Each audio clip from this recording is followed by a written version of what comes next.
Multiple answer correct. Question number 19. Which of the following statements are incorrect about receptor proteins? तो receptor protein से related कौन से statement incorrect है उसको identify करना है. Statement A, majority of receptor proteins are embedded in the cell membrane. ये correct statement है क्योंकि जो हमारे पास receptor proteins होते हैं वो cell membranes के अंदर ही embedded होते हैं. B, active site of receptor proteins open on the inside region of the cell. ये statement गलत हुआ बिकॉज जो एक्टिव साइट्स होते हैं रिसेप्टर प्रोटीन्स की वो इनसाइड रीजन में नहीं, वो आउटसाइड रीजन में ओपन होती हैं. तो बी स्टेटमेंट इनकरेक्ट.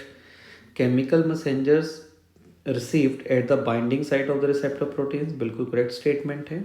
जो रिसेप्टर प्रोटीन्स होते हैं उनकी बाइंडिंग साइट से ही केमिकल मैसेंजर रिसीव होते हैं. D, shape of receptor doesn't change during the attachment of messengers. तो ये स्टेटमेंट गलत है.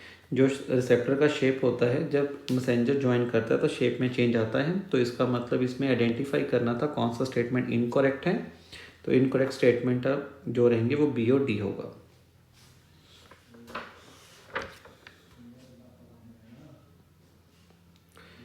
Question number 20. Which of the following used as a food preservative. तो आइडेंटिफाई करना है कौन से फूड को प्रिजर्व करने के लिए यूज़ किए जा सकते हैं. टेबल सॉल्ट बिल्कुल as a food preservative use होता है. एलिटेम फूड प्रिजर्वेटिव नहीं होता बिकॉज ये आर्टिफिशियल स्वीटनर है. शुगर फूड प्रिजर्वेटिव है. सोडियम बेंजोएट जो एक पर्टिकुलर मॉलिक्यूल केमिकल है ये भी एज अ फूड प्रिजर्वेटिव की तरह यूज़ किया जाता है. तो इसका एग्जैक्ट आंसर बनेगा option A, C and D.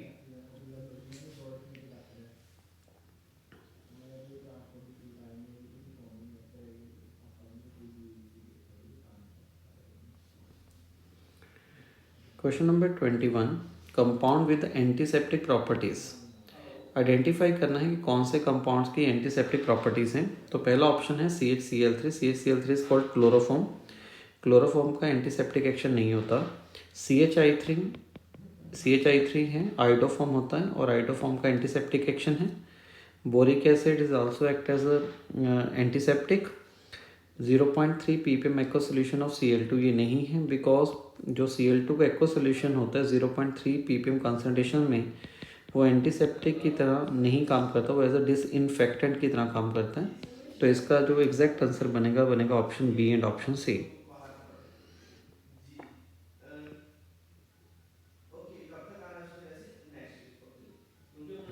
Question number 22. Which of the following statement are correct about barbiturates. तो बारबेरेट्स के रिगार्डिंग कौन से स्टेटमेंट करेक्ट है उसके बारे में बात करेंगे.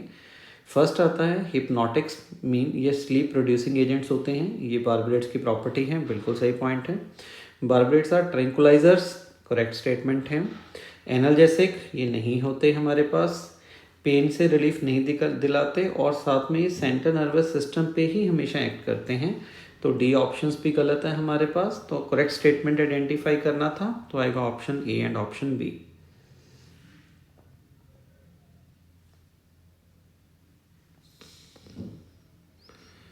विच of the following are sulphur drugs. Straightforward question है. सल्फर ड्रग बताने हैं कौन कौन से होंगे, तो एग्जाम्पल्स पता होनी चाहिए इसके बारे में. तो फर्स्ट एग्जाम्पल्स है सल्फापिरिडीन, ये हमारे पास सल्फर ड्रग है. सेकेंड है प्रोंटोसिल, ये सल्फर ड्रग होता है. Salvarsan is not sulphur drug. And Nardil ये भी सल्फर ड्रग नहीं है. तो इसका एग्जैक्ट आंसर बनेगा option A and option B.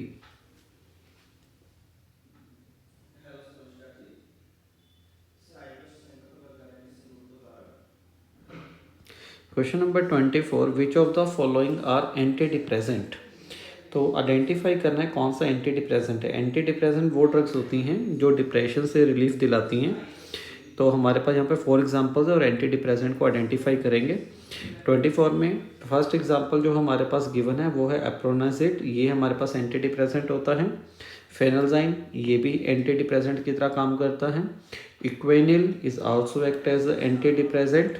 सल्वर्सम ये एंटी डिप्रेसेंट नहीं होता. तो 24 का जो एग्जैक्ट आंसर आएगा वो आएगा option A, B and option C.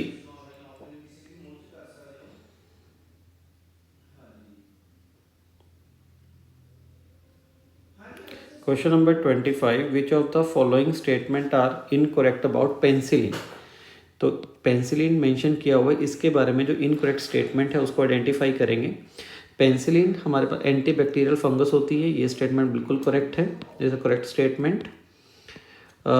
Ampicillin is it's synthetic modification, statement correct है। इट हैज़ बैक्टीरियोस्टैटिक इफेक्ट, ये स्टेटमेंट रॉन्ग हुआ, बिकॉज जो पेंसिलिन होता है उसका बैक्टीरियोस्टैटिक नहीं, वो बैक्टीरियोसीडल एक्शन शो करता है। It is a broad spectrum antibiotic, ये गलत है। जो पेंसिलिन है उसका जो एक्शन होता है वो नैरो स्पेक्ट्रम होता है, वो पर्टिकुलर बैक्टीरिया पे ही काम करता है। तो जिसकी वजह से जो इसमें इनकरेक्ट स्टेटमेंट दिखाई देंगी, तो इनकरेक्ट स्टेटमेंट आएगा C and D.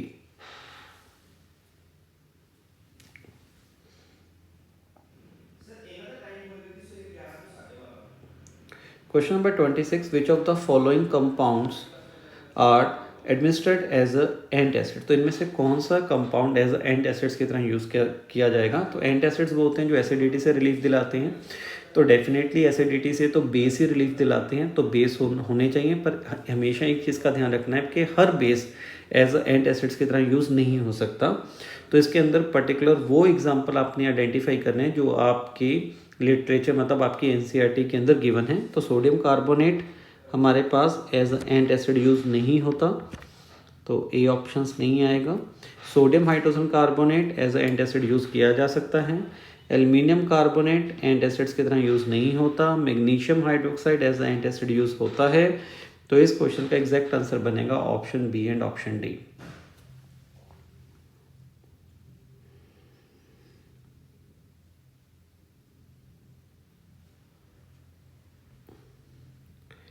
Question number 27, amongst the following antihistamine which are antacids.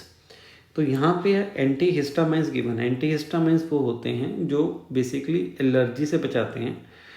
तो कौन से एंटीहिस्टामाइन एज एंटासिड्स की तरह काम करेंगे। तो एंटासिड्स वो होते हैं जो एसिडिटी से रिलीफ दिलाते हैं। तो हमारे पास ए ऑप्शन है रेनिटाइडाइन, बिल्कुल ये एज एंटासिड्स की तरह काम करता है।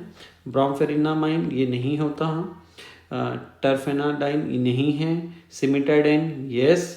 तो इसका एग्जैक्ट आंसर बनेगा option A and option D, ranitidine and cimetidine, very famous antacids.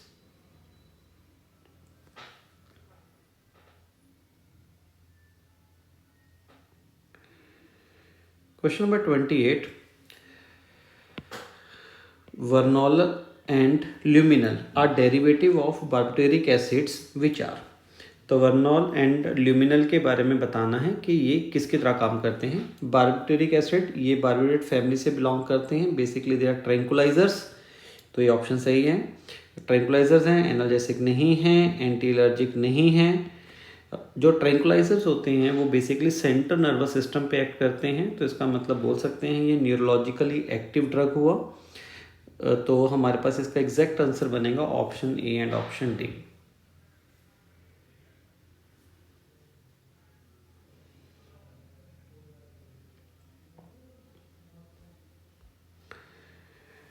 Question number 29, which of the followings are anionic detergents.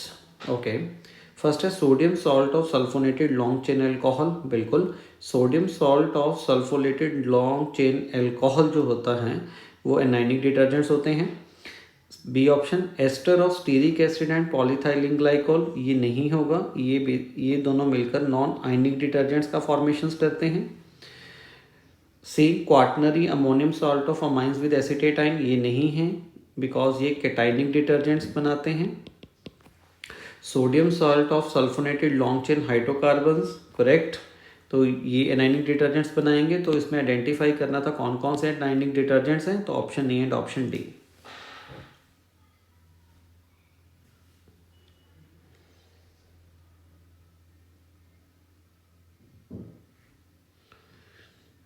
Question number 30, which of the following statement are correct. Correct statement identify करनी है। Cationic detergent have germicidal properties, correct statement. Cationic detergent का ये एक application हम लोग बोल सकते हैं। B bacteria can degrade the detergent containing highly branch chain, ये स्टेटमेंट गलत हो गया। बैक्टीरिया उन्हीं डिटर्जेंट्स को डिग्रेड करते हैं जिनमें ब्रांचेस कम होती हैं, तो इसका मतलब ये स्टेटमेंट रॉन्ग हुआ हमारे पास। Some synthetic detergent can give foam even in ice cold water, ये स्टेटमेंट बिल्कुल करेक्ट है। बहुत ठंडे पानी में भी कुछ सिंथेटिक डिटर्जेंट ऐसे हैं जो झाग दे देते हैं। Synthetic detergents are not soaps, बिल्कुल सही पॉइंट है, ये सॉप नहीं होते हैं। तो हमने करेक्ट स्टेटमेंट आइडेंटिफाई करना था, तो ऑप्शंस बनेंगे A, C, D।